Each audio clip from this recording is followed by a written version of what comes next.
இன்னைக்கு நாங்க ஃபிஷ் வாங்குறதுக்காக கிளம்பிட்டு இருக்கோம். முன்னாடி நாங்க மீன் எல்லாம் சின்ன சின்ன கடைகள்ல வாங்கிட்டு இருந்தோம். இப்போ கொஞ்ச நாளா நாங்க மார்க்கெட்ல இருந்து வாங்கிட்டு இருக்கோம். சோ இங்க இருக்கிற மீன் எல்லாமே ரொம்ப ஃப்ரெஷ்ஷா இருக்கும். நாங்க மீன் வாங்குறதுக்காக எப்பவுமே கொஞ்சம் லேட்டா தான் போவோம். சோ நாங்க போகும்போதெல்லாம் அங்க ஒரு திருவிழா கடை மாதிரியே கூட்டம் அதிகமா இருக்கும்.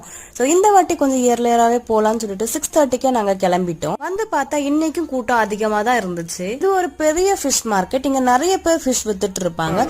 சோ நம்ம 2-3 இடத்துல ரேட்டை விசாரிச்சு நமக்கு எங்க தேவையோ நம்ம அங்க போய் வாங்கி இங்க நிறைய லைவ் ஃபிஷும் வித்துட்டு இருந்தாங்க. சோ இத பாக்குறதுக்கு வந்து ஃப்ரெஷ் வாட்டர்ல வளர்க்குற மீன் மாதிரி தான் இருந்துச்சு. சோ நாங்க எங்களுக்கு தேவையான மீன் எல்லாம் வாங்கிட்டு அதை கட் பண்ணதுக்காக கொண்டு போனோம். இங்க மோஸ்ட்லி எல்லாமே அபார்ட்மெண்ட்ஸா இருக்கிறதுனால வீட்டுல வச்சு கட் பண்ணக்கூடிய வசதிகள் இல்ல. சோ எல்லாருமே இங்கேயே கட் பண்ணி வாங்கிட்டு போயிருவாங்க.